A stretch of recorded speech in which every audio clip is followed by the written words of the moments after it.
let's see. There. Hello. Yep.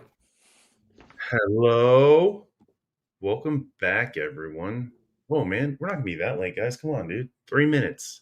5 to 10. Dude, am I just kidding? What is going on, people? Man, I know we said it earlier, but it's good to see you guys, man. It's good to be back in these United States of America. Yeah. To hang out Jimmy with was in Europe for 3 weeks? 2 weeks? 3 weeks? Two and change. I'd go back tomorrow. I would go back tomorrow. I love Spain was amazing. Italy's amazing. Croatia, chef's kiss, man. Really? So what was your favorite place? Favorite country? Or favorite cities, whatever. Oh man, favorite city was honestly it was probably Barcelona. But yeah, Croatia's a sleeper, man.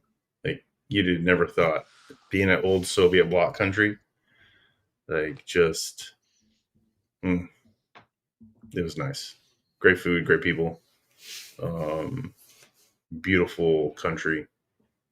I think he said we got a tour guide that took us around a couple of different spots.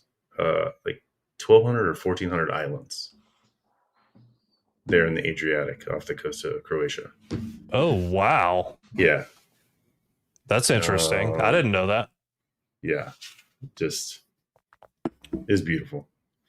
And Rome was good, man. I enjoyed going to all the cool old places, Colosseum, Pantheon, Vatican City. How long were you gone for? Like 3 weeks?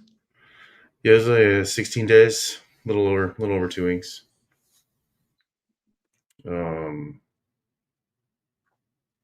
Cries with my family of 7 that can't afford to drive or fly over there. It's like a mortgage. Yeah. And we have bed seats. We flew business class over and back. Of course. Yeah, we did. Dual income, no kids, baby. Dink life. Po life. No, it was good. It's good to be back though. Yeah. So what are we going to talk about besides what we just talked about?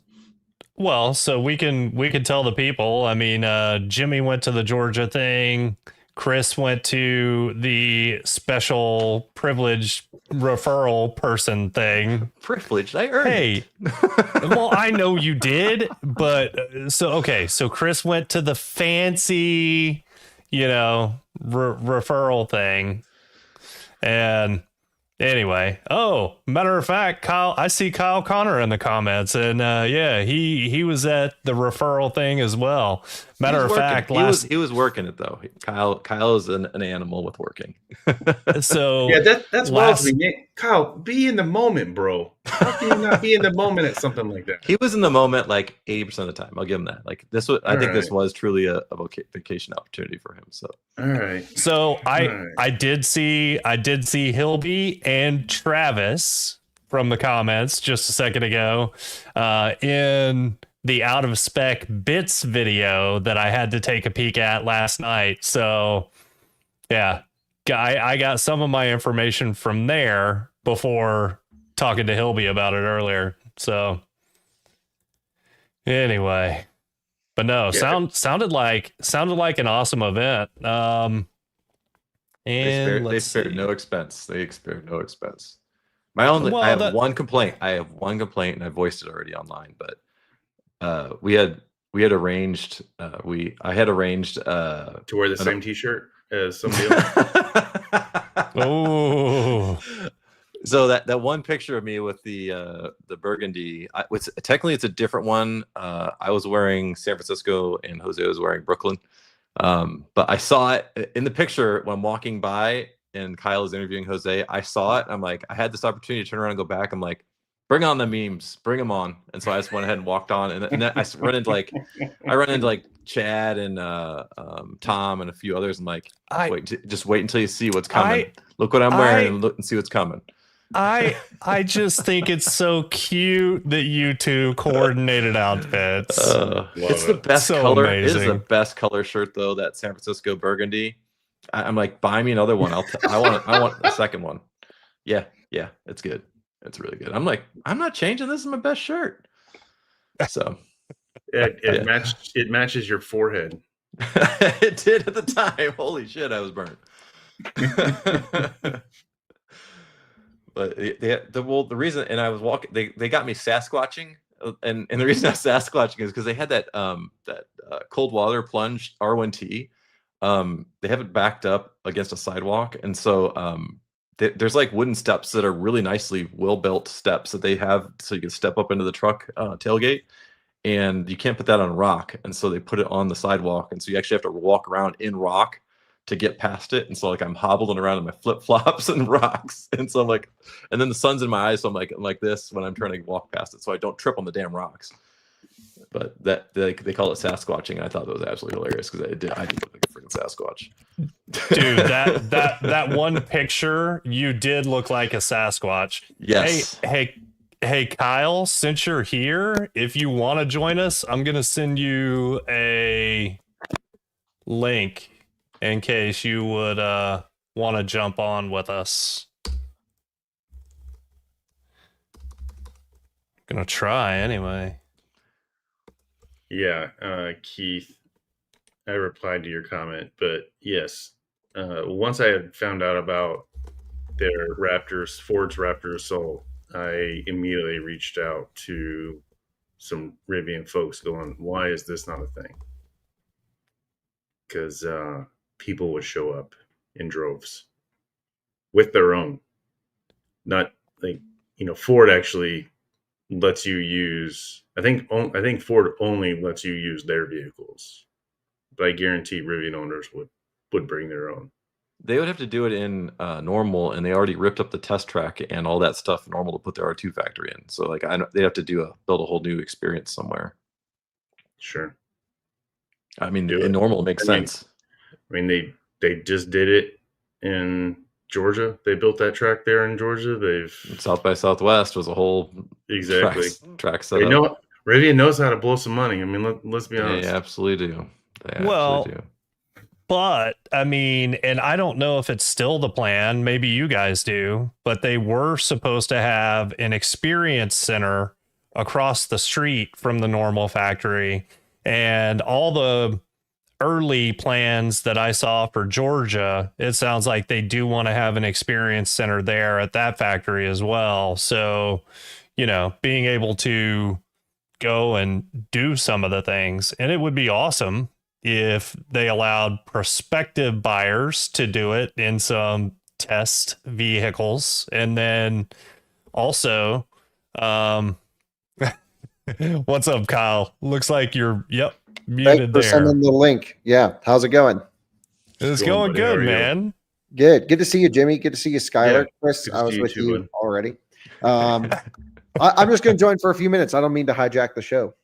No, all good, man. Hey, as long as you want. This is kind of the live stream hangout thing that we do after we record about whatever the hell we end up talking about. So this is the more laid back part, but yeah, so about the experience centers, I think that they ought to let owners bring their own cars and like reserve time slots, whatever, if you want to use your own. And obviously, I think that could be a phenomenal sales tool. So I feel like they ought to. Ford will let you bring your own Bronco, at least at the Moab one that we just did the Ford Bronco off-rodeo thing. We have a video going up soon on our overlanding channel about that. And we talked to Tony because we just moved into like our own little testing facility in North Carolina. I was like, why don't we make this a Rivian Experience Center? And they were like, oh, hell yeah, that would be sick. We could probably get you a few trucks and help you build a course. And I'm like, well, let's just do this. That'd be awesome. That would be pretty amazing. And yeah, there's actually one of those Bronco off-rodeo places here in Central Texas as well. So not too far away. Yeah, I had a buddy just took delivery of a new to him 2024 Raptor, but it was within the limit of, it was in that time frame for him to go to Raptor Assault. So he just did that in his very pretty Raptor. Well, not his. He flew out to Park City, did the event there, wherever it was in Utah, had an absolute blast. Yeah, Rivian's got to do something like that. It makes too much sense for them not to. Yeah, we rode back to the airport after the event with Tony, and this was our whole conversation. And we're like, let's do something cool, and we're like, we've got a great spot for it. And they're like, yeah. We're like, yeah. And we're like, well, what do we actually need to do to make it happen?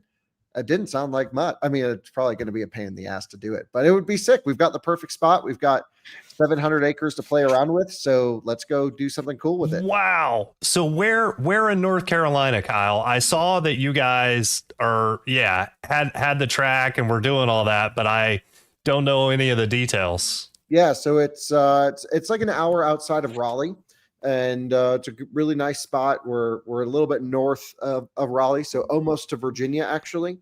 So we're actually equidistant Raleigh and Richmond. We're not far from DC. It's a really nice spot, and we're lucky to be there. I'm in Colorado right now, but it's a really good spot. Very cool. Wow, that is awesome, man. That's exciting. I have to come out there for something cool one of these days. Well, you're always welcome. Just like when you came up here and we did all the original, Rivian testing stuff with you, and we compared. We had Lightning and Rivian. We were doing like payload testing and some other stuff. That was so fun. So we definitely got to get together and do something again. And for the viewers who don't know, Skylar's like the most welcoming person. We were down in Texas. We went to your house. We hung out. You made us dinner. It was awesome. So Skylar is the best. Well, thank you, Kyle. I appreciate that. Sheila's the best. Yeah. My wife is the best. Maybe I'm a close second. Maybe. We'll see. Debatable. Yeah. No.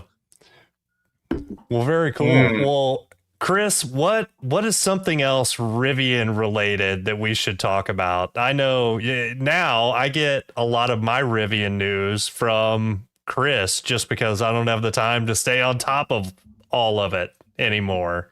I've been like so into this trip, and like everything else is kind of just fallen to the wayside in terms of like what's happened. The only real thing that came out new in the past week or so was like the rear wiper finally was confirmed on R2. That's about it. But we knew that, like, I think Kyle and I were standing there, and RJ told us that, like, yeah, the wiper just hides into the black trim piece, and I thought everyone knew that, so I said that out loud one time, and I was like, oh, that's secret information apparently. And well, they don't tell you. They don't tell you. Oh, you can't say this, or you can't. This is secret information. Like, I don't know. Anyways, the patent's out there, so the rear we'll have rear wipers, heat, and all that stuff, and everyone's like, oh, it's going to freeze up in there. No, it's not. It's not going to freeze up in there. I had this thought the other day, and actually I'd love to get Kyle's take on it. But my R1S had to go into service, and they replaced the dampers, the manifold, like basically my entire suspension system, because it got contaminated. So I was thinking about that, and I know that we have talked on Rivian Stories before about how much sense it could make for Rivian to make an R1 with a traditional suspension. So, Kyle, what are your thoughts on that? And even I was thinking the other day about somebody smart needs to create a retrofit kit for these Rivians, because if your fancy hydraulic thing goes, it's going to cost an arm and a leg to fix it.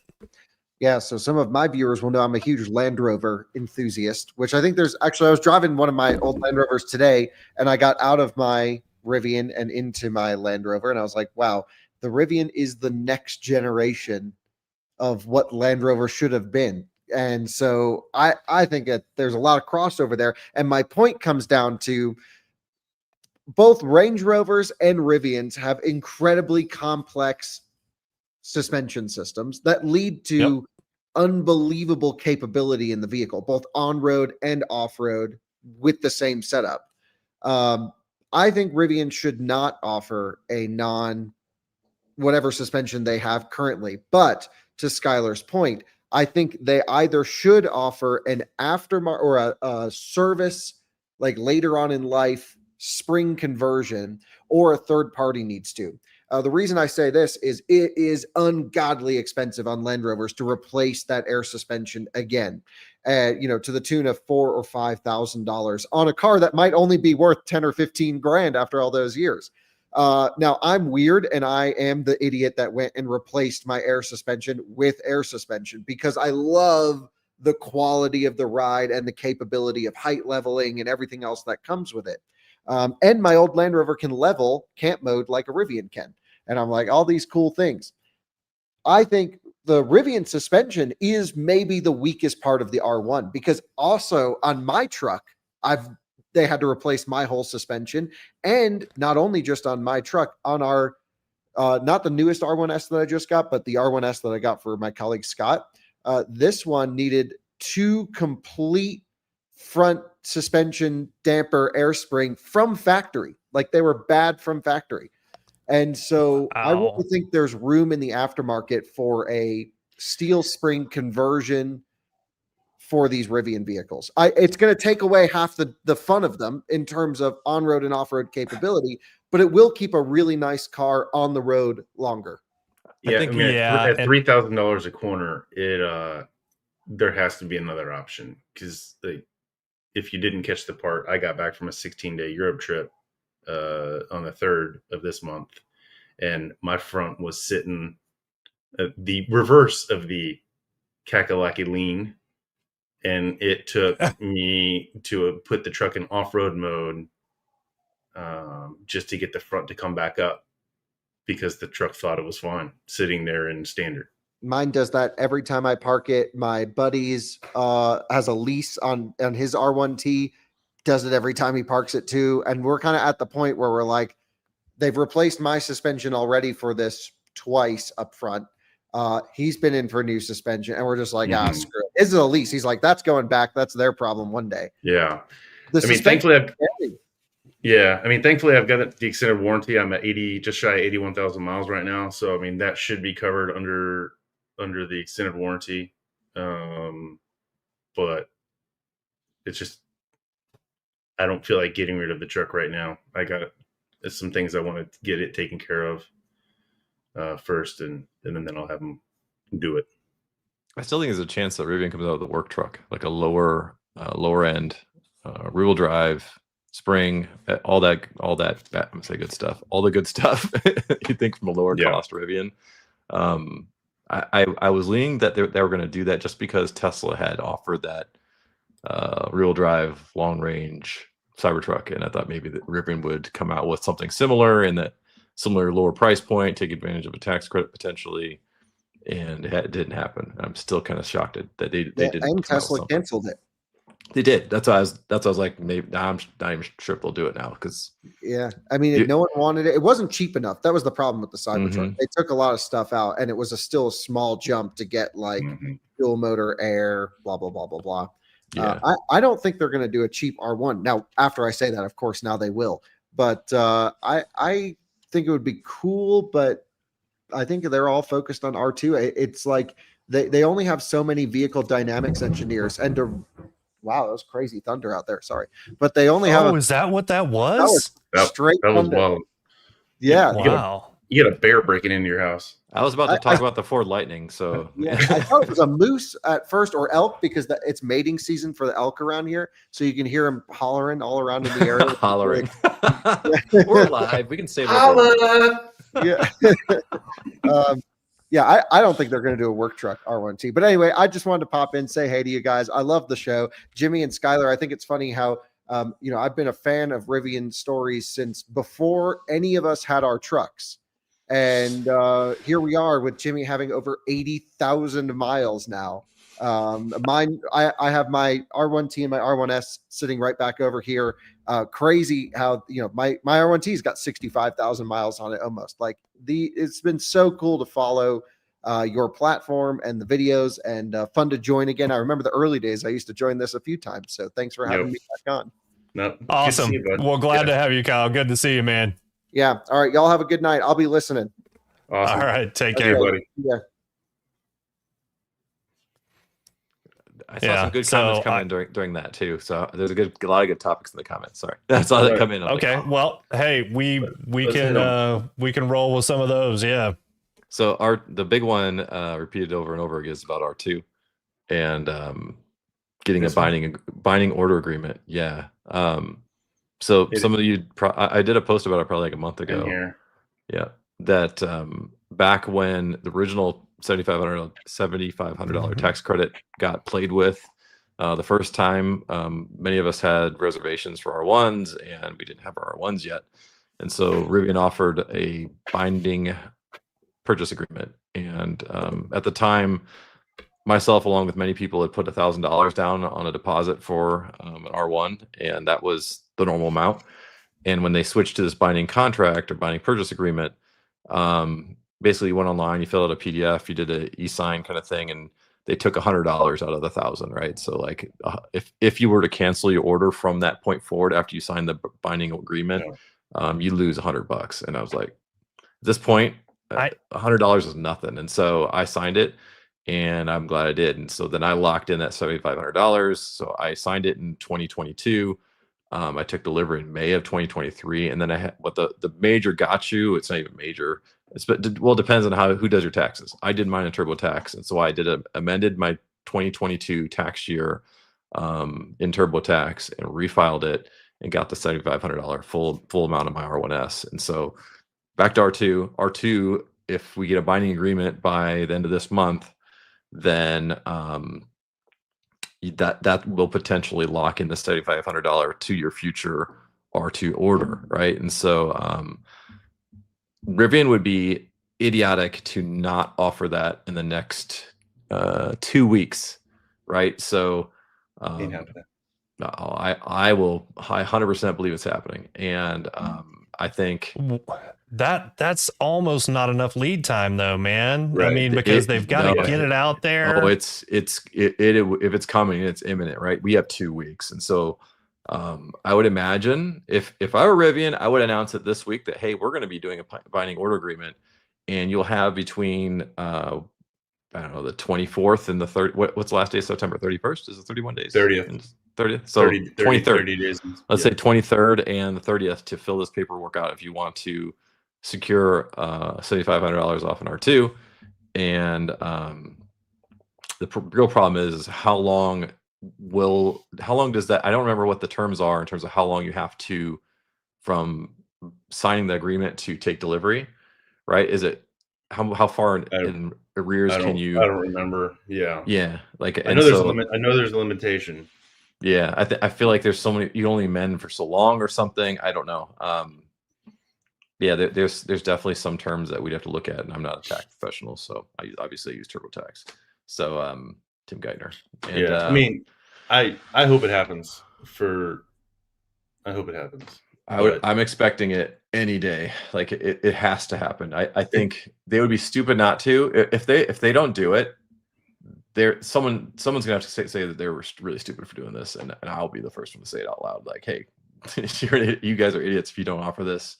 Now here's the other got you too, right? Is that the moment they offer that, you potentially are impacting our R1 sales, right? In terms of like, R1s really don't get $7,500. I mean, they do on a lease, but this would impact purchases, right? And so I think we'll see. I think in the next week or obviously 2, I would think they announce, and that, like, that's how they did before. They announced it, and then they're like, "This is the day we're gonna start it," and then it has to be done by this date. And so that they will probably do it the next 2 weeks. Beat me to it, Skyler. Yeah, up 3 years. Joel is saying 3 years. So yeah, it'll impact R1 sales. You're also assuming that it's going to be $7,500. I don't even think that's a. I don't want to say it's an accurate assumption, but I don't think there's a potential that it's not going to be 7,500. Is the battery composition still in play, or is that been tossed out already?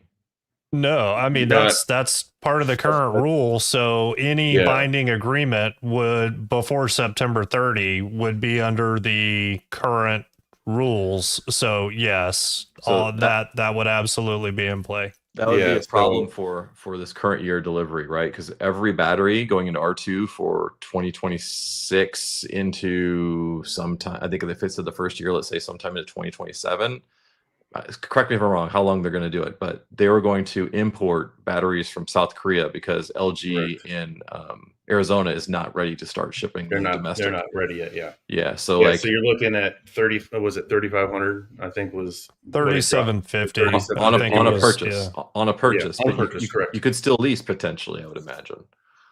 Yeah, but that also. You also have to assume that Chase is in play, or whoever that lease partner is also going to be in play, because that is an agreement between Rivian and Chase. No. Yeah, Chase has to buy into it, I believe, for leasing. Yeah. There's a lot of, as you said, gotchas in all of this to work perfectly. Yeah. I still think they do it though. That would secure a ton. It would substantially impact the conversion rate of reservation to take delivery, substantially. Yeah. Right. Let's remember they had that. I think somebody said they had 100,000 and it was like 150,000 pre-orders, and let's just say, I don't know, half of them agree to the binding purchase agreement. That half will definitely take delivery, right? If you get the 7,500. I mean, and you're assuming that something more appealing doesn't come out. Rivian, the R2 doesn't get moved to the right 6 to 12 months. People's life don't change. There's a lot of variables. Travis, what do you want to bet? He said $100. Let's put some gear shop money on the line here. I'll give away $100 of gear shop money to somebody if I'm wrong. How about you give $100 of gift shop money away to somebody if you're wrong? Alex, $100 is. I mean, I'm not saying $100 is nothing to sneeze at, but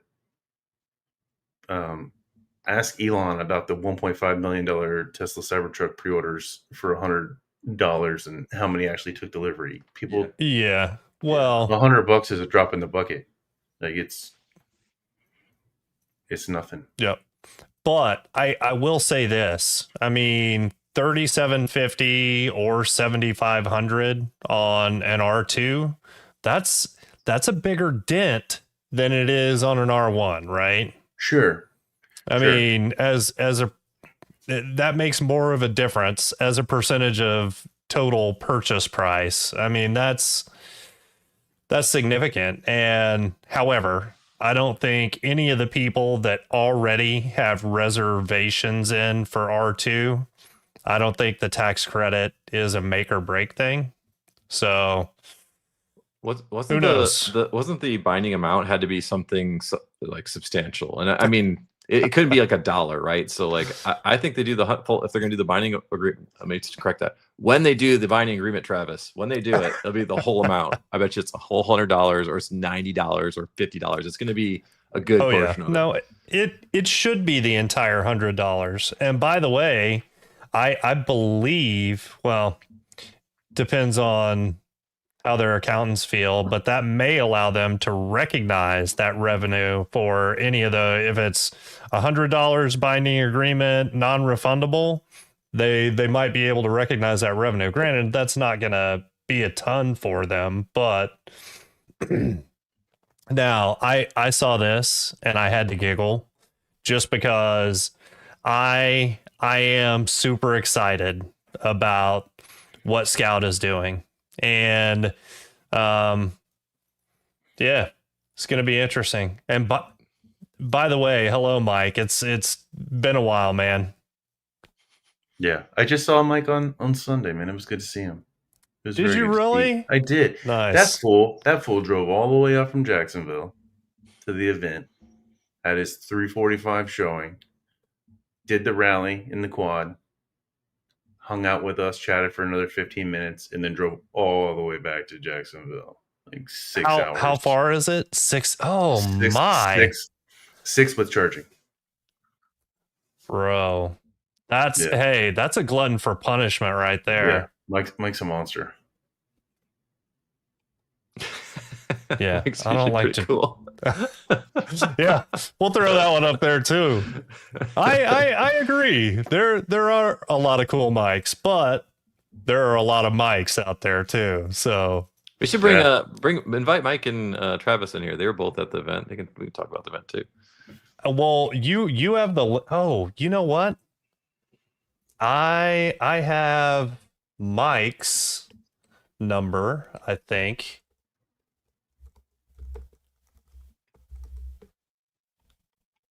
All right, Mike.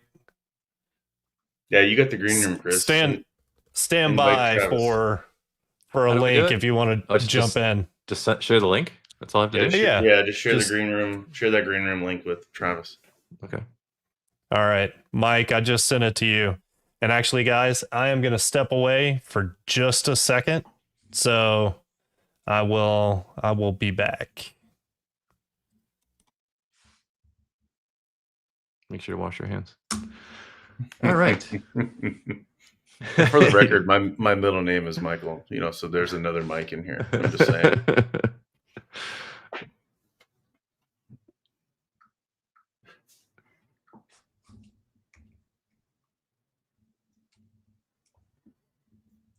Where are they at?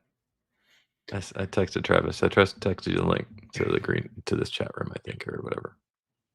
Yeah, while we're waiting for them to join and Skyler to come back, I don't think I sent you this, Chris. See if I can show you guys real quick. So there's a glare, but you're gonna see a volcano erupt here in a second. Right. No? Did I not hit play? It's the motion thing was moving, but it didn't. Yeah. Right there. See that? Like, that's a volcano. Huh. As we were sailing by. That was pretty awesome. Anyways. That was pretty awesome. No, not Pompeii. Stromboli. You guys, you're all gonna love Kick Turn. If Rivian ever does offer like a potential try it out and see if you want to buy a quad, you gotta do it. It is awesome.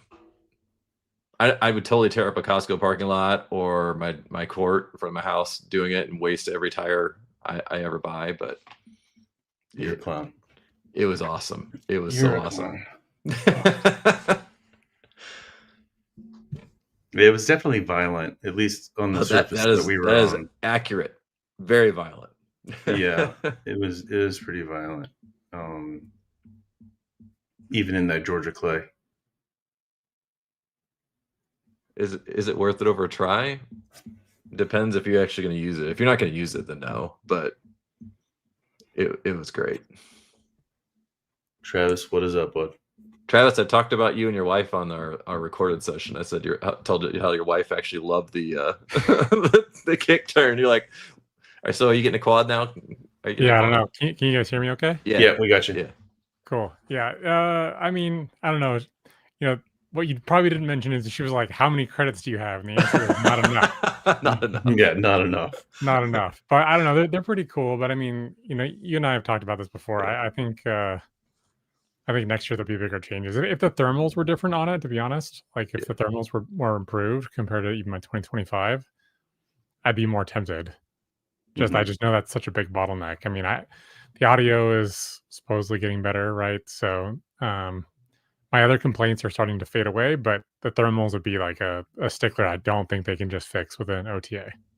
Yeah. I think a lot of the stuff people want will come in the 27 or whenever Gen 3 comes. I'm going to say it's 27. Yeah. Basically, the problem will be that R2 comes out. The timeline, I probably should just post it at some point. The timeline next is R2 comes out in Q1, Q2, right? First half, somewhere between there. I just say right in the middle, end of March and beginning of April, right in the middle of first half of 2026. And at that point, R1 is like going from VHS to DVD, right? It is the old thing. Laserdisc, man. Yeah, it's not jumping that far, man. It's Laserdisc. Yeah. Okay, there's a technology jump between R2 and R1, where R1 is no longer pinnacle of Rivian products, right? It's not the best. It becomes like the Mac Pro line. It's like we'll get to it eventually. Right. Like every yes, years, exactly what it is. Yes, we'll do something with it, and we're going to charge 5 times as much as we should, and you're going to like it because it even exists. It's going to be like the Magic Mouse with the charge port on the bottom, right? Like it is just the worst design, and compared to what's out now, or everyone else is doing. And so, anyways, 27. I think the 27 model year will be the year where they catch everything up, so the R1 is no longer, second to R2, and so you're gonna have R2 interior stuff. The wheels on the steering wheel, that has to be there, and then you have R2 potentially charging better, hopefully. And so, yeah, to Travis's point, like all those things where audio is not great, all those things hopefully are resolved in 27 or the next, whenever Gen 3 is. Yeah. I was actually thinking about this earlier today with the wheel thing. Well, 2 things I thought about earlier. So one is, do you think they'll actually change away from 2170s with the dual stack and a plate in the middle? Or do you think they'll just like vastly improve the heat pump's ability to move thermal mass in and out? And the second thought about the wheels, like with, the scroller balls of R2, right now, the whole way the kick turn works requires those extra buttons. So what are you going to do? Like move these hockey pucks, like air hockey pucks? Like That sounds really cool. It sounds really cool. I don't know. Sign me up. I want it.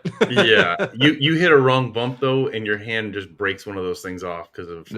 That's what's happening. That happened when I was doing the kick turn. Like, I don't know if you guys had that, Travis and Mike too, where like I was not the first one to do the kick turn stuff, and so Mike, were you first? Mike was first. I was first. So he ripped some nasty. You ripped some nasty ruts, and so then I was second. And like I was about to say, where is this going, Chris? I thought you were going somewhere else. I got into the truck right after you, and it was terrible. No, so it was the three of us. He's trying to blame me for how bad he was at. No. I did a 170. I did a 170. I did the biggest turn out of the whole group. No, yeah, I agree. You probably did the best one. I think that me going first, it was a little bit rough trying to figure out the accelerator while holding the buttons down at the same time. And you had to learn to like not turn the wheel, not steer at all.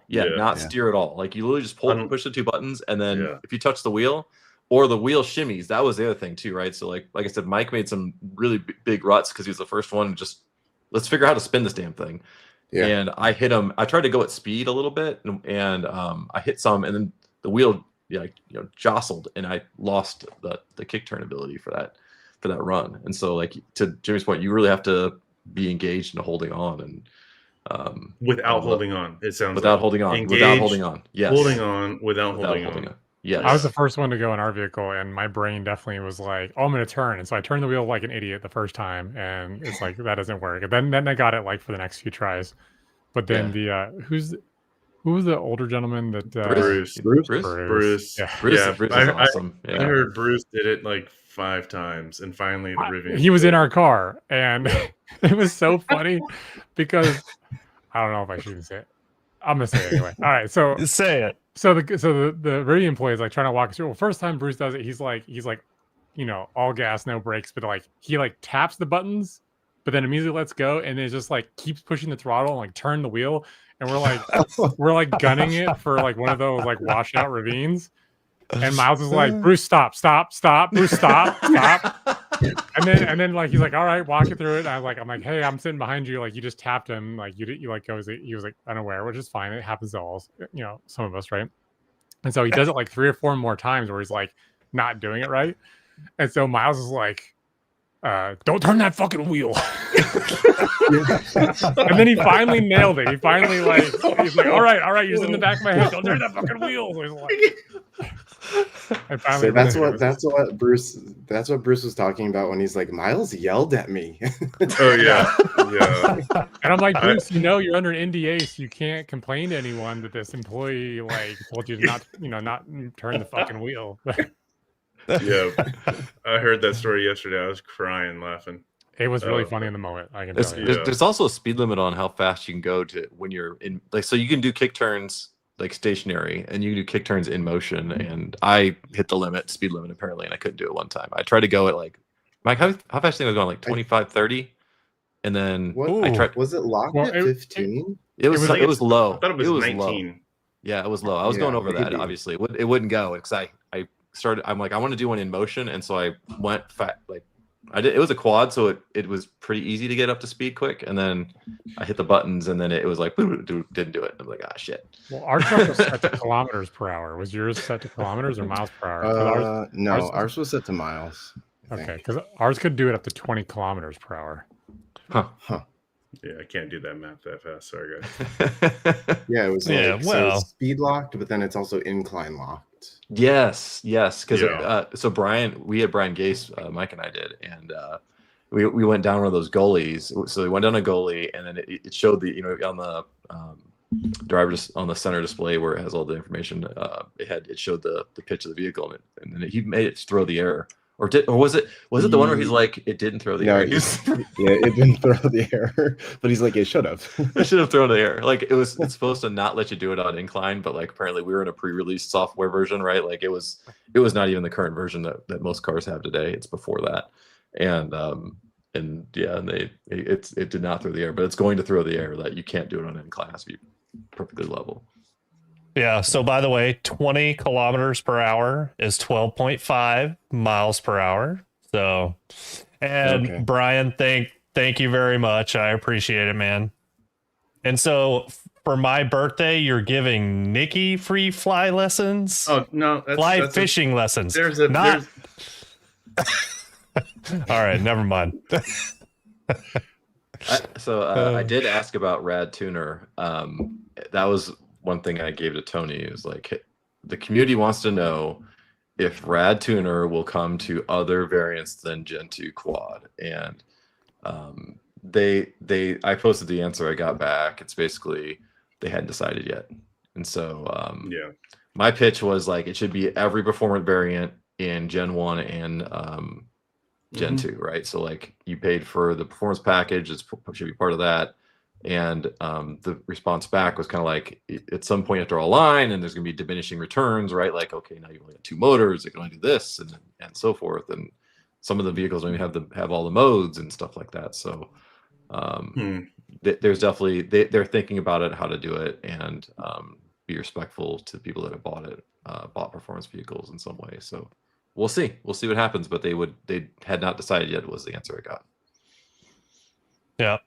And so I don't know what you guys had to sign with regards to NDA about any of the conversations, but Cordell posted a minute ago V2H, and I am super curious. Yeah, I had it up there, but I'm putting it back up there multiple times for effect because this. Okay. This has got to come. This has got to come to the trucks. I mean, you're gonna make someone upset here. Uh-oh. I got the answer, but I can't say it because we signed NDAs. But okay. Well, so I was curious. Yeah, I mean, we'll just talk amongst ourselves, Skylar, and act like they're not in the room. RJ's been talking about that since Bruce and the other lucky 9 of the lucky 10 went up to normal. What was that? July of 21. Yep. RJ's been talking about that.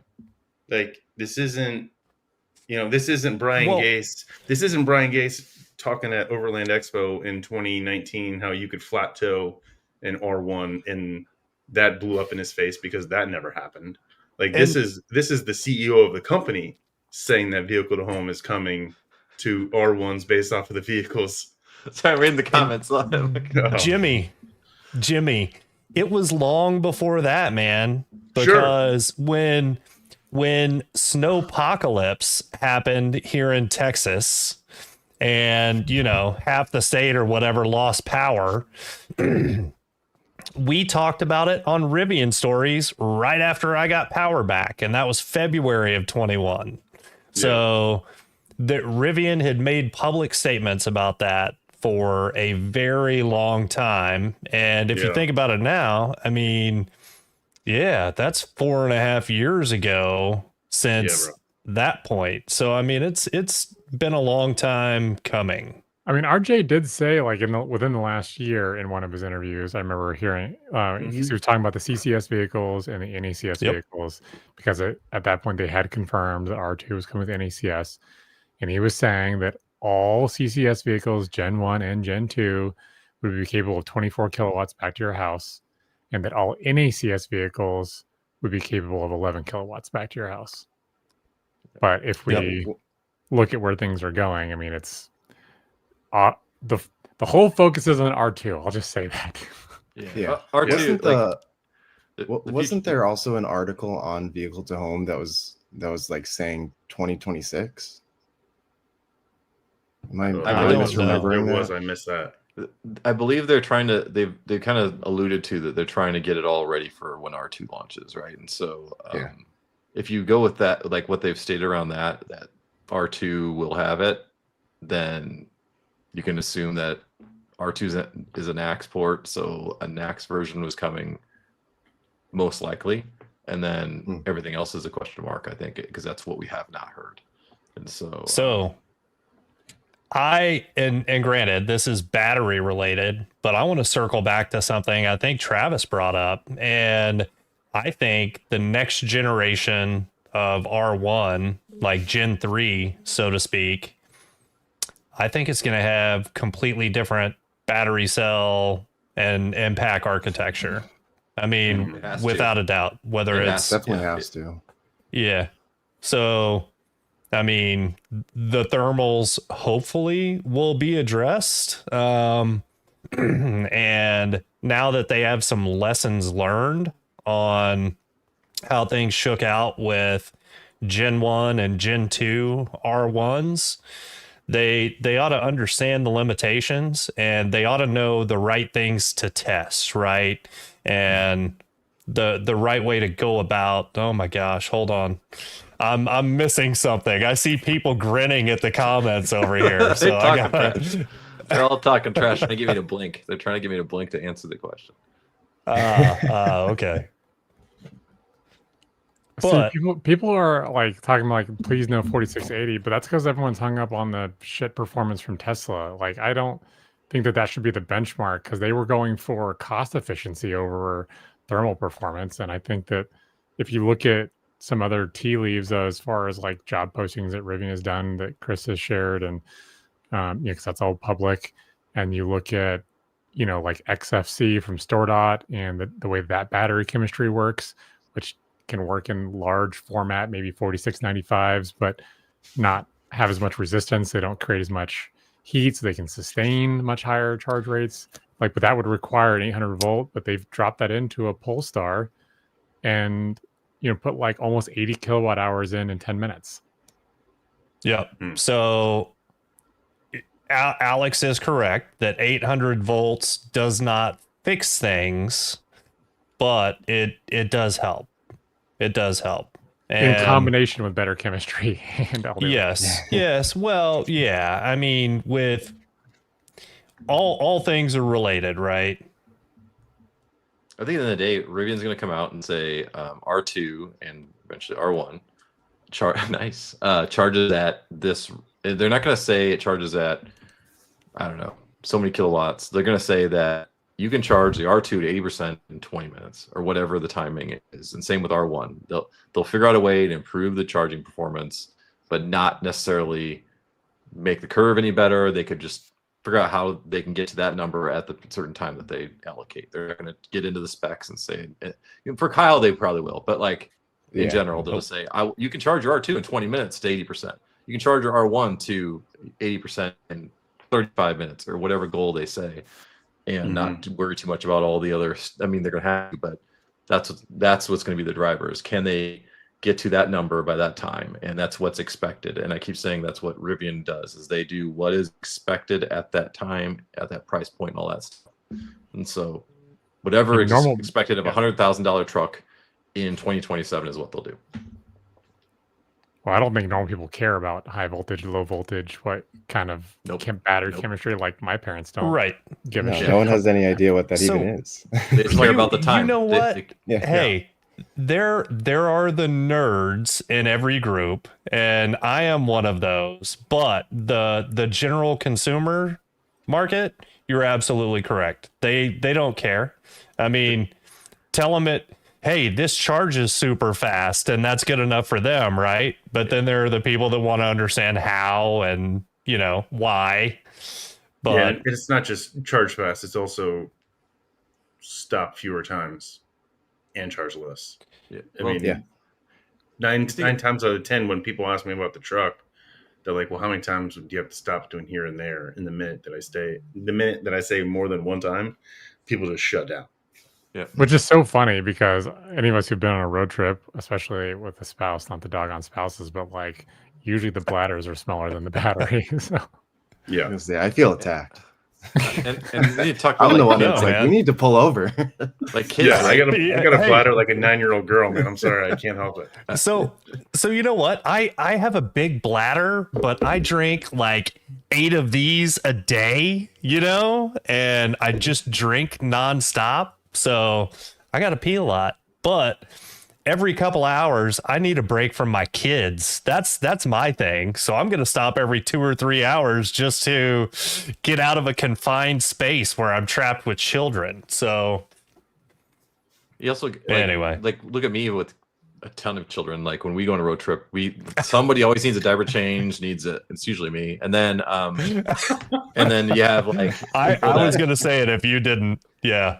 And so like we have to stop every hour or two anyway. And then when we get out, like it is like unloading a bus, and we are okay. Everyone's going to go to the bathroom. Everyone's going to go, I don't know, get a drink or snack out of the trunk or whatever. And by the time diaper changes and all this stuff, when all that is done, it is like 20 to I can't get out of my car for under 15 minutes. I can tell you you're that. Getting idle fees, man.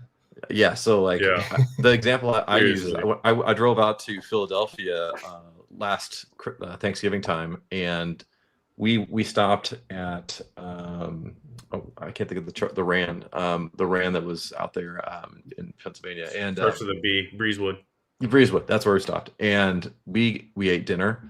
Everyone out, get everyone ready to go again, and eat dinner back in, and then it was an hour, and I actually charged up to like 99%.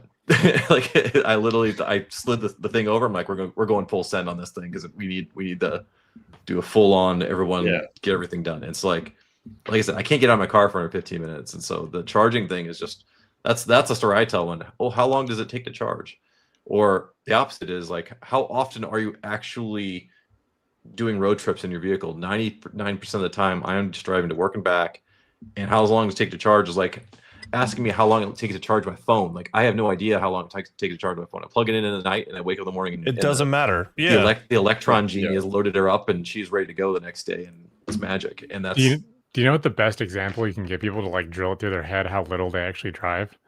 It's like, do you ever talk to like they probably know someone who has a plug-in hybrid, right? And people buy plug-in hybrids for the exact same fear you talked about, because oh my god, I might have to go 9,000 miles on a Tuesday, which they never ever do. And then what do? They brag a year and a half later they've put two tanks of gas in it. And so it's like, okay, so you paid 90 grand for a 32-mile EV and you put like $100 in gas in it for the year. So you were perfectly fine with a 32-mile EV for like 99% of your use case, and you think 300 miles is going to be too little for you? Yeah. I mean, it's just like, come on. Like it's more of an anxiety thing than it is a reality thing. So I'll give you a real life example of that. I walked outside this morning, and my wife went to downtown Austin, took my daughter to a concert, like did whatever else, right?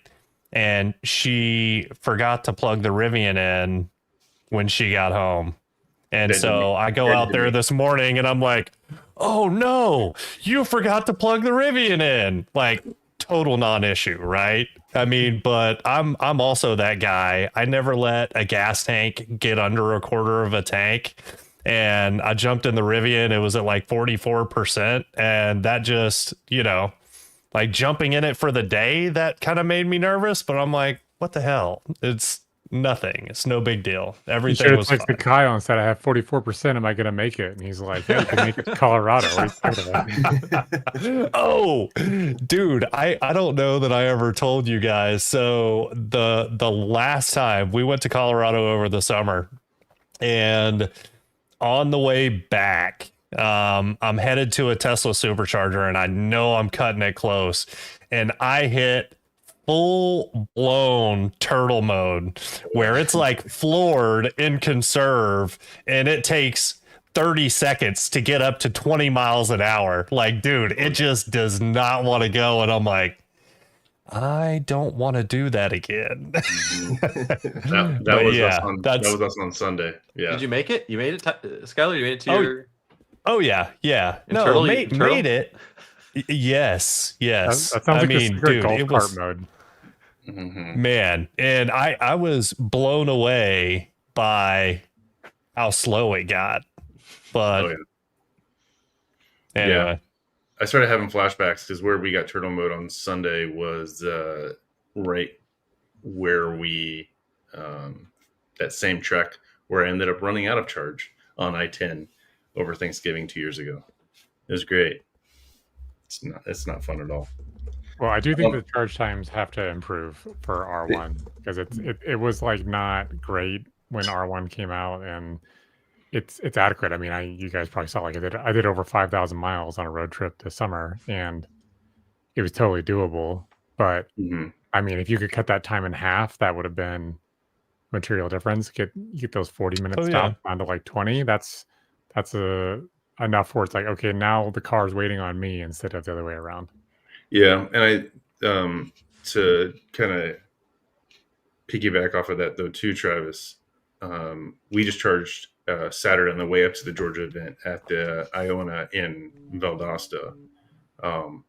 I thoroughly enjoyed how easy it was to just plug it in, touchless pay.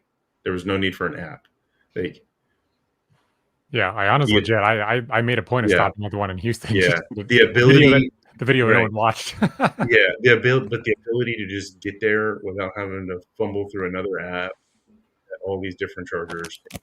Well, that was part of the Nevi money requirement was that you had to be able to pay without an app, but all that's dead. Yeah. But so I thought it wasn't dead. I didn't think it was dead either. I mean, it's. You don't think those requirements are like dead man walking? I mean, the money's there. I thought they modified them at the last minute. Like they're different now. Yeah, you're wrong. Well, now you're gonna make me go look. I think just no one knows what's happening. Like, is it still there? Is it not? Who knows? Could be. Oh my gosh, you guys are gonna make me look it up. The money's happening. The money's happening, but the requirements are I think what Travis and I are like debating is whether or not you have to put a CCS. Yeah. CCS plug. So this says revised NEVI guidance to allow states to actually build EV chargers because it has been slow, but there's a lot of reasons for that. So let's see. Take like 2 years to get approved. No, transformers is a big thing. Well, it's not even the transformers. So lead time on equipment. Yeah. But the steps to get that, to Travis's point, the steps that it took to go back and forth to like 30 calendar days here, 75 calendar days there for people to approve or reject the permits. And then it had to go to the next step.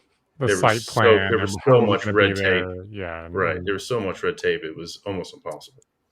Yeah. So, the revised plan, so the money's still there, simplifies the state plan approval process, reduces consultation requirements to advance projects, so get things moving faster, provide states with flexibility to determine the appropriate distance between stations. Because it wasn't about 150 miles before, wasn't that? Well, no. So it was every 50 miles on alternative fuel corridors. So major highways and interstates.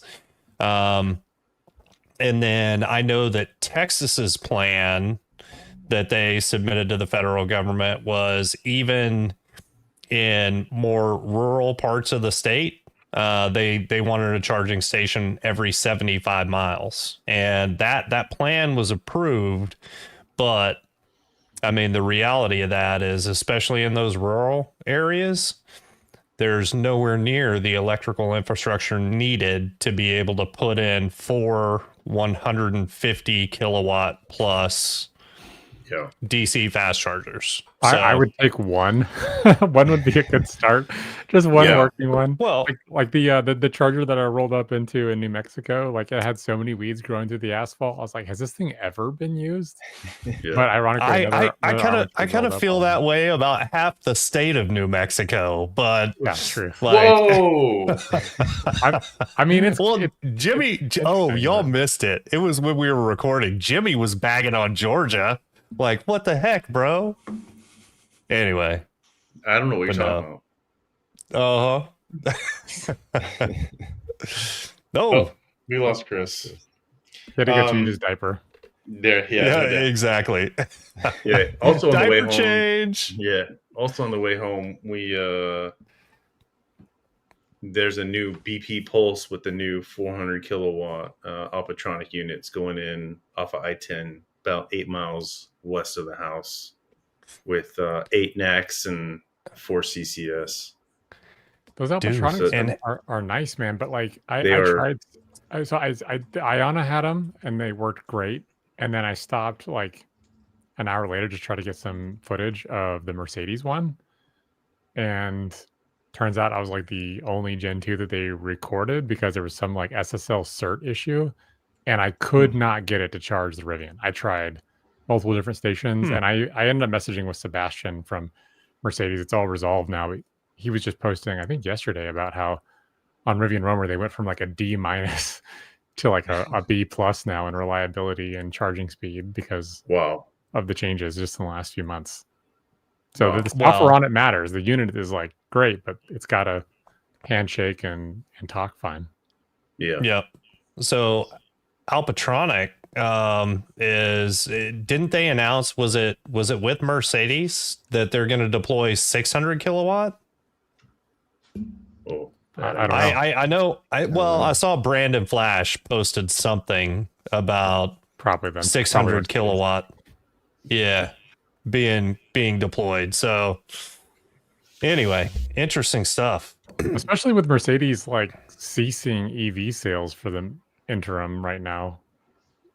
Like that's a weird timing if they're actually rolling out super high power chargers.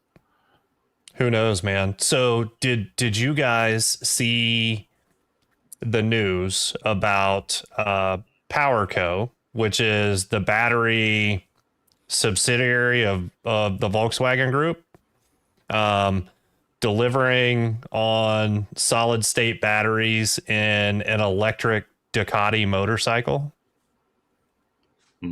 No. So yeah, I didn't read the whole thing, but it's within the last week or so.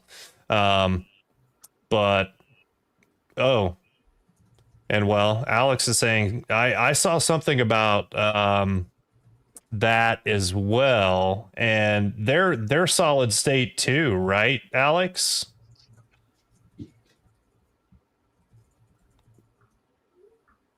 Yeah. So anyway, interesting stuff happening there without a doubt. Have you guys seen the stuff coming out of CATL between their Freevoy hybrid packs that are using their sodium ion cells and then the full sodium ion packs? Yes. That's super interesting to me. It's actually I have the script done for it, but I have a lot of stuff coming about that in my next video. So I think that there's a lot of interesting stuff there, but obviously the tariff situation kind of keeps us from having a lot of access to that kind of stuff. I mean, the interesting thing is sodium ion has, I feel like that's going to be huge in stationary energy storage, just because the energy density is less. Or commercial, because the really high durability loads, because they're rated to like 10,000 cycles. And like extremely cold temperatures don't bother them. So negative 40 degrees Celsius, they still have 90% of their energy. That's insane. Yeah, that's pretty good. But their hybrid packs are super cool because you can kind of get a little bit of the best of both worlds, right? You can get the higher performance of, you know, traditional. I'm going to call them traditional lithium ion batteries, but then, I mean, and it sounds like Travis has already collected all of his thoughts on all this stuff. And no, you don't have to spoil it. We can just say, hey, check out Travis's video once it drops. Look, I'm the idiot that when I email my own email list, I put a too long don't watch recap. I'm like, that was stupid, and no one's going to click through to the video. So, you know, because I just like, how can it be as valuable as possible? I'm like, oh, you idiot! Like, I can go watch. You can't edit that. Take that out. Hurry. Yeah, undo send. Undo send. If only I knew the person who built the email tool. It's me. Recall. My tech company. So Travis, remind me, where are you based? Where are you located? I'm in the Seattle area. Okay. You're down by like Houston or Beaumont or something, right? I'm Austin, outside of Austin. You're gonna hurt his feelings. Austin. Yeah. Sorry, I went through Austin. I didn't know you back then, but a few months ago. Well, and by the way, it's the first time that I've talked live to you and Mike. So it's very cool. I mean, it feels like it's been a long time coming, but anyway, I've been following glad to have you guys. The OG days. I remember getting since on the that. Beginning. Since what would have been like the funeral video, you know, basically when the God, talking like so somber. I was like, I don't know if I need to like, you know, turn this off or go get wasted. I don't know how to feel after this. You guys are so sad, and I was like, everyone was just feeling in their feels at the same time with you. It was interesting. So Travis, part of the reason that I was so feisty is because I was in Houston after a happy hour and a dinner, and I was like most of the way lit when Jimmy and Kyle were like, hey, we have to talk about this, right? So that it was like, what time? 9 o'clock at night, 8 o'clock at night, something like that. Yeah, something like that. And yeah, I was like, yeah. So that was no holds barred on my account, but well, I think everyone here, like you guys, really set the foundation for some of the early Rivian content, and I know that like probably tens of thousands of other people were super hungry for content, and the three of you guys were kind of the only ones delivering. Well, you're the only podcast that was live. So it was like, I'm going to listen to stories because it's great. And that's the information that I'm looking for. Well, love it. And at that time, you know, a lot of things were speculation, and little pieces of news would trickle out here and there. And Jimmy and I were on top of all that stuff, like glued to forums, every place where you could get information. Yeah. So you guys were all Chris. Yeah. Yeah. Do you remember when you guys I think you even did a video about it, and you were like, does the audio system suck? And you guys were all debating about, was the Meridian system good enough? And now we're all like, please bring back Meridian. Please. Yeah. Oh man. You didn't realize that was the high watermark. Like, yeah. Well, how do you repeat history twice? You just go back to the poor model, and then we have to do this all over again? Yeah. Goodness. Because you guys went and saw the yellow, like the Compass yellow with the the Chick-fil-A sauce with the forest green interior. Back when you could get that like any mix and match, you could even get it in blue. Now blue spinach omelet. Yeah, spinach omelet. Yeah, they gate so many interiors on the exterior color. It's such a shame, man, because that was the best thing they had going, was the fact that it was free game. If you wanted the green eggs and ham, Rivian blue with the green interior, do you, boo? Like, and it didn't look that bad. I've seen one in person. There's one in we got one in Orlando. Like you can't do the slate sky or slate blue sky, whatever, the mixed interior. You can't do that on red. You can't do that on blue. Mm-hmm.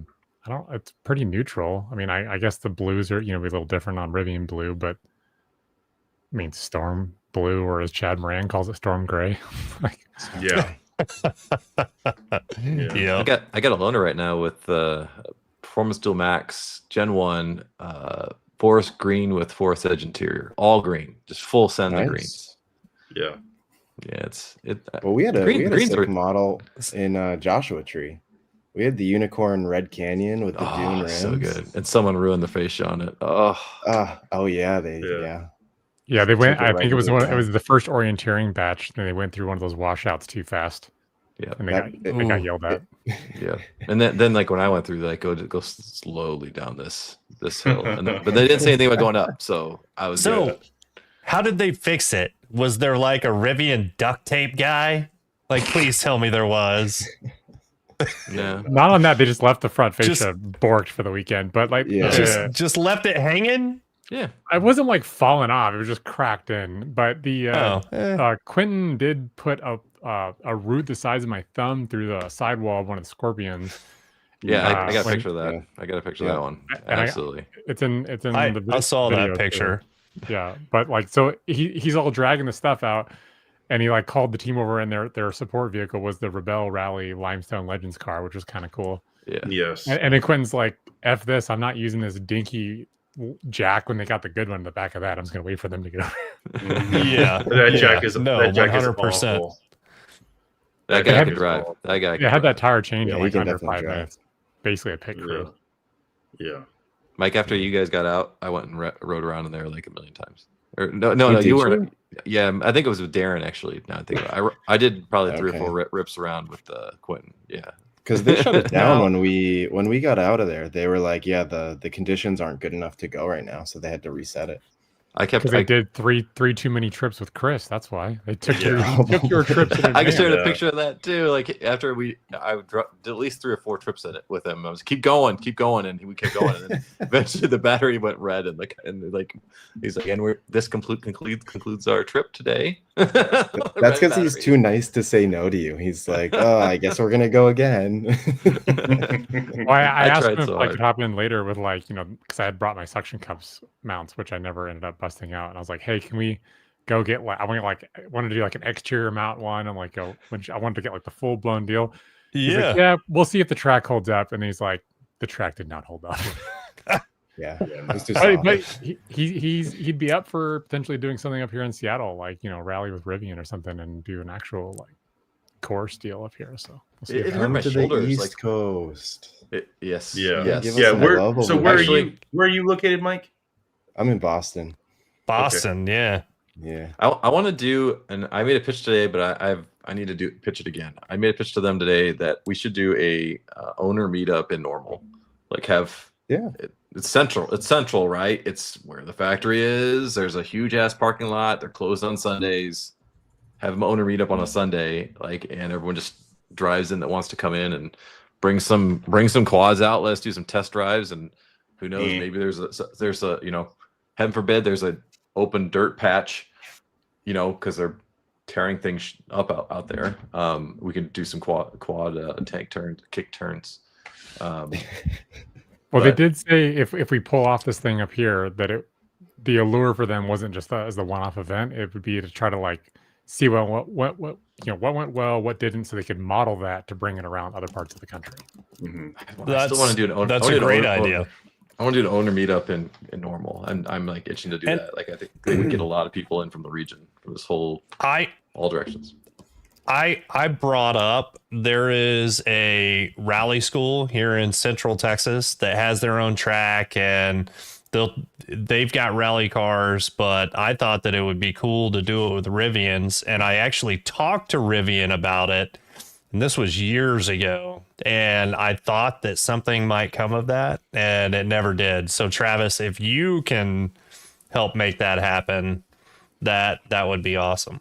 Well, because it seems like, probably Emerald City Rivian Club would be down to, help support it. And we got such a big owner base out here, which kind of like dampens it a little bit for the marketing aspects. Like we have amazing penetration up here for sales, but they would get an insane amount of marketing material and, like I said, kind of set the blueprint for them to be able to replicate something similar around the country. I think that'd be pretty cool. No, that'd be amazing. And like just a great time and a cool experience, learning how to take advantage of the capabilities of, your investment. I mean, that's awesome. I don't know if I would ever have the cojones to drive my car the way Quentin drives cars from the company. Mm-mm. And I even said it to him. He goes, "But the difference is, it's your car. This is a company car." He said they cannot sell that R1T now. Like he's like it's got to be like bent up, like in terms of like steering everything out of whack. Like there's no way they can recover to a sellable point. Well, I mean, yeah. It definitely was pinstriped. All the cars were pinstriped. It was just put it in a museum like they should have done with the gentleman's truck from North Carolina. Just put it in a museum. They're going to create a museum. They're going to create a museum, and they've been 1 and 2 in it. I see Jose in the comments. What's happening, Jose? Yeah, but they have. So I talked to Brian Gates about that because I was sitting next to him at dinner, like literally news the next table over, and I'm like, I'm sitting next to Brian, asking any questions, and so I think Darren put a ton of questions in there. One of them was like, "What happened to VIN 1 and 2?" And he's like, "They're in a warehouse. I have them. We're saving them for a museum." So yeah, that needs to go to a museum. Well, though that was long way up, right? Yeah, those are long way up trucks. Yeah, long way up. While there's a lull in the conversation, you guys are more than welcome to continue on, but I have to get up in 5 hours. I go to work. I have a real job. Man, and yeah, I mean, shoot, Jimmy and Mike are both on the East Coast too, so they're an hour after this, and we went way long. But I will say this: it was awesome having Kyle pop on earlier and actually having you two guys on. And I know that sometimes I see you in the comments, but I like having a bigger group. That was cool. That was fun. So you guys are welcome to join anytime at all. We'd love to have you on. Yeah, we may have to get some of the other guys that went. Like, we have to hear that story from Bruce's perspective. Yeah, definitely. He was cool about it. It was actually just a really funny moment. Oh yeah, no, he's. But for the next 24 hours, awesome. I'd walk by Miles. I'd be like, "Don't you turn that fucking wheel!" we gotta make a shirt for him, for both of them. Man. That just has that on. Just make sure it's long sleeve and it's got at least the shirt's got 50 SPF built in, because he burns under a full moon. Like, just be careful, right? Like, that guy. Well, it was a good time. I will say that the event was awesome, and it seems like they want to do this for, again in the future, but for people that are just then hitting their 25 sale mark. So obviously the three of us that are on the video here, like, we're dead man walking for that. But I get it. But I think that as new owners sort of hit that milestone, it'd be a really cool way to sort of hit that tier, and it's a good incentive, to push up to the 25 if possible, and hopefully they'll make some room. I know, Chris, you made a good point. There's people like Dom and Karen and others that are in the community that are, huge figures that I think would, they deserve to go to something like that, because they do so much that's not tracked from a direct response marketing perspective. And B, I think that other owners would find them to be really valuable to hang out with for the weekend. They would add to the atmosphere quite a bit. So hopefully Rivian can see that. I mean, I think that they made some similar decisions with this event on who was there. So. Yeah, I think there's a lot of people. I only have 22 more to go, guys. Only 22 more. You got to make on the cusp. You got to make content for people that don't have a Rivian yet. Not these videos for everyone who already has a Rivian. My wife has zero. My wife has zero, so there's a good chance. Then what are you using? What are you using your code for then, Chris? Come on, man. 10x, baby. I was trying to figure out when I was talking to Isaiah on the way back to the campground on Sunday night. Like, I'm not really trying. Like, we did all the trying that Skylar and I did back before it was even a thing. Like, and and I'm definitely not patting either of us on the back for what we did. We were doing it out of love for this stupid truck that we didn't even own yet. You know what I'm saying? Yeah, love the game. Irrational joy. Right. Yes. 100% irrational joy. Like, just something cool to do, something I had never considered. I mean, I was super excited about it, right? Yeah. You watched that first video that I didn't know Kyle was going to post on YouTube, and I'm hardly looking at the camera the entire time, or looking in the direction of where the camera should be. Like, the dog, we had a dog at the time. She's walking around. I'm petting the dog. I'm talking. I'm looking out this window because I left the blinds open to see who's driving by every time somebody drove by or walked by. Like, this wasn't supposed to be this thing at all. And well, here we are. And there was value in being first. I mean, I think I said it earlier, but I really appreciated you guys being the resource you were early on, and everyone here, I appreciate what you guys bring to the community. Really, I mean, I've said it before, and I'm not trying to be corny, but like, the community really is the best part. 100% right now. I love the truck, but the community's awesome. Yeah. So thanks for letting me be a part of it and contribute as the way I do, and thank you guys for doing what you do. No, you're welcome. Yeah. Thank you. Yeah, the community is chef's kiss. It's what it's about. 100%. So cool. And I think that's a great note to end on. It is. So thanks guys very much for joining. Thanks everybody who was watching live on YouTube for being here with us. I mean, dude, there's still 34 people on after an hour and 20 minutes. Yeah. That's commitment. So thank you. Yeah. Thanks guys. And we'll do this here soon again. Yeah. We'll do it again. Sounds good. Catch you guys later. Yeah, bye. Cool. See ya.